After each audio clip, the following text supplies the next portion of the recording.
Faites blanchir les 4 jaunes d'œufs avec les 100 g de sucre.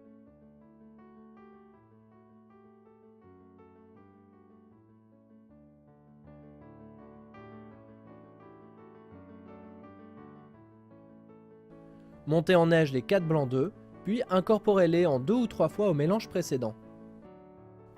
D'abord normalement, puis délicatement. Terminez en incorporant délicatement la farine en pluie.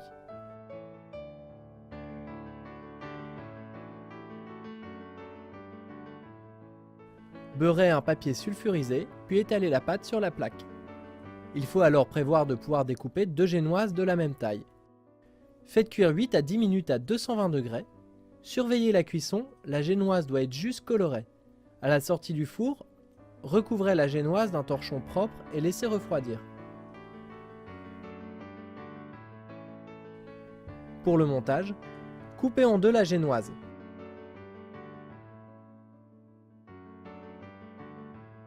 Disposez une moitié dans le moule.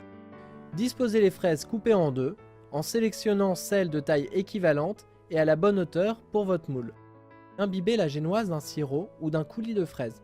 Pour la crème légère, faites tremper les 2 feuilles de gélatine dans de l'eau froide, puis réalisez une crème pâtissière.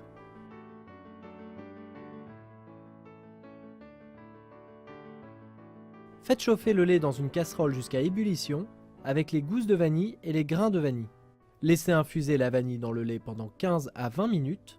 Faites blanchir les jaunes d'œufs avec les 100 g de sucre.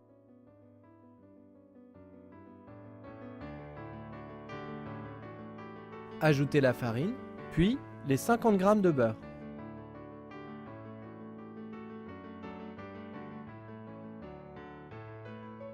Lorsque le lait est prêt, incorporez-le au mélange de jaune d'œuf progressivement. Ajoutez les 2 feuilles de gélatine ramollies. Faites chauffer sans arrêter de remuer jusqu'à épaississement de la crème. Disposez la crème dans un récipient, filmez pour éviter qu'une croûte se forme et laissez complètement refroidir au réfrigérateur avant utilisation.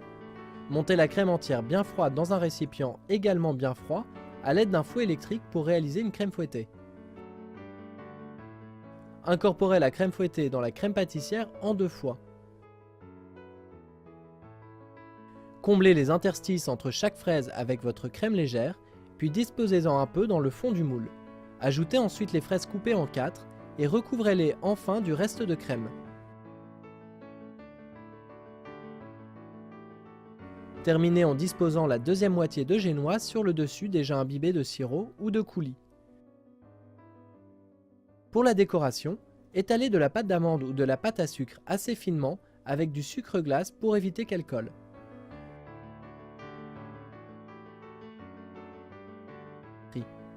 Coupez l'excès, laissez prendre la crème au réfrigérateur pendant au moins 3 heures.